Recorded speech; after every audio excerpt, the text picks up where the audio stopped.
سانحہ گل پلازا میں گمشدہ ہونے والے ایک ہی خاندان کے 6 افراد میں سے 4 کی شناخت کر لی گئی ہے۔ ریسکیو کے مطابق چاروں کی شناخت ڈی این اے سے کی گئی۔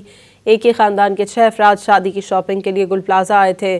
6 افراد میں سے محمد سعد، مصباح پروین، مریم اور نمرہ کی شناخت کر لی گئی ہے، جبکہ اسی خاندان کے 2 افراد کوثر پروین اور اشرف کی شناخت باقی ہے۔ شناخت ہو جانے والی میتوں کو عیدی سردخانے منتقل کر دیا گیا ہے، جہاں سے ورثاء کے حوالے کیا جائے گا۔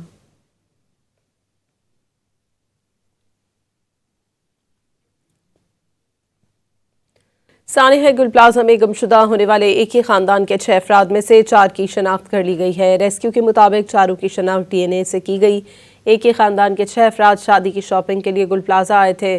6 افراد میں سے محمد سعد، مصباح پروین، مریم اور نمرہ کی شناخت کر لی گئی ہے، جبکہ اسی خاندان کے 2 افراد کوثر پروین اور اشرف کی شناخت باقی ہے۔ شناخت ہو جانے والی میتوں کو عیدی سردخانے منتقل کر دیا گیا ہے، جہاں سے ورثاء کے حوالے کیا جائے گا۔